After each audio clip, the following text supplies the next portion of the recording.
Turamye Imana rwa rukundo rwiwe y'amaraso yiwe rwa rundi rwanzanye mu rugo, haleluya. Buruko nduvuga ntangaye rwa rukundo yo y'amaraso yiwe rwa rundi rwanzanye mu rugo, haleluya.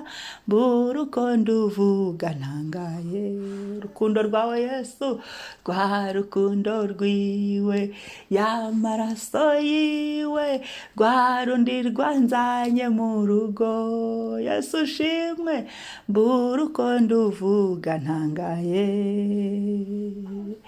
rwa rukundo urukundo rwawe y'amaraso yawe Yesu, rwa rundi rwanzanye mu rugo, haleluya. Buruko nduvuga ntangaye urukundo rwawe Yesu. Ndakuramya kubw'urukundo rwawe Mwami, turagusingiza kubw'urukundo rwawe Mwami, turagushyira hejuru kubw'amaraso yawe Mwami. Amaraso yawe yamenye igiciro cyinshi kubw'urukundo dukunda, wemeye kutwitangira kubw'urukundo dukunda. Atari urukundo rwawe ntibyakunda, atari amaraso yawe ntibyari gushoboka, ariko kubw'amaraso yawe twarakumenye Yesu. Utuzana mu rugo, waradushatse uratubona, waratwihishuriye, uraduhigahiga turi kuri iyo ngiyo mu isayo y'ibyaha, ngo twari turi kure ndetse y'amasezerano, ariko utuvana iyo kure utwinjiza mu rugo, haleluya, haleluya, haleluya. Ubu turi abana b'Imana, twahinduriwe identite kubw'amaraso yawe, haleluya. Ndagushimira Yesu ubwo buntu, urwo rukundo rwawe, imbaraga zawe wasizemo. Ndagushimiye iki gitondo, turagushimiye uyu munsi, turagushimiye ubwo buntu, turagushimiye kubw'amaraso yawe, kubw'urukundo dukunda ushimwe, kubw'urukundo udahema kutwereka ushimwe, kubw'urukundo rwawe rwatumye uyu munsi twitwa abana b'Imana ushimwe, ushimwe Papa. Icyubahiro kibi cyawe dore n'iteka ryose, amen, amen, amen. Reka dusome ijambo ry'Imana, Zaburi ya 88 umurongo wa 14. Zaburi ya 88 umurongo wa 14 haravuga ngo, Ariko Uwiteka ni wowe ntakira, kandi mu gitondo gusenga kwanjye kuzajya kugusanganira. Ariko Uwiteka, haleluya, ni wowe ntakira, kandi mu gitondo gusenga kwanjye kuzajya kugusanganira, amen. Aha niho mvuga rero ngo zinduka usenge, zinduka usenge, byuka usenge, haguruka usenge, kanguka usenge, fungura umunwa usenge, haleluya. Senga, Imana iduteze amatwi mu gitondo mbere y'ikindi kintu cyose, tukabanza tugashimira Imana, tukabanza tukaramburira Imana amaboko, tukabanza tugashyira ibyacu mu Mana, tukabanza tugatwikiriza ibyacu amaraso ya Yesu, tukabanza tugashima urukundo rw'Imana, tukaramya Imana. Nkunda kuvuga ngo twe kurutwa n'inyoni, twe kurutwa n'inyoni.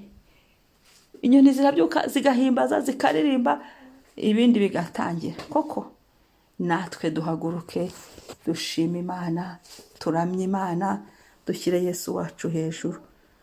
Ngo Ariko Uwiteka ni wowe ntakira, dutakire n'Imana. Imana turayitakira mbere yo gutakira abandi bose, tukabanza tugatakira Umwami, akaba ariwe tubanza kubibwira, haleluya. Kandi mu gitondo gusenga kwanjye kuzajya kugusanganira. Mbere y'ikindi kintu cyose tukabanza tugasenga, tugazamura amajwi yacu, tugasenga, tugafungura iminwa yacu, tugasenga. Umwami ashimwe, Umwami ahimbazwe. Reka dusenga Imana. Ufite icyo ushaka gutakira Imana mu gitondo, ni umwanya mwiza wo kwihererana na so. Zaburi ya karindwi, Zaburi ya 2 umurongo wa 7 haravuga ngo, uyu munsi ndakubyaye, turi abana b'Imana. Cyagiye tucyakeza umwami n'umukiza, turi abana b'Imana. Data ahora ateze amatwi kugira ngo atwumve. Ni umwanya mwiza wo kumutakira, ni umwanya mwiza wo kumubwira, ni umwanya mwiza wo kwicara ku birenge bye tukaganira nawe mu gitondo mbere y'ibindi bintu byose, tukavugana na Yesu, tukabona kujya kuvugana n'abandi, tukavugana na Data, tukabona kujya kuvugana n'abandi, tukavugana n'Umwuka Wera w'Imana, tukabona kuvugana n'abandi.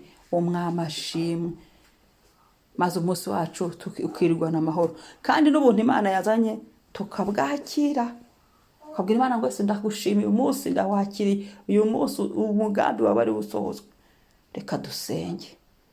Kristo yamamare. Imana turi hano, turagushimira ubuntu bw'umunsi, turagushima ko ari wowe ukinga kandi ukanakingura, ukinga ijoro ukazana amanywa, ugakinga amanywa ukazana ijoro, ugakinga, ukagira ibyo ukinze ukagira n'ibyo ukinguye.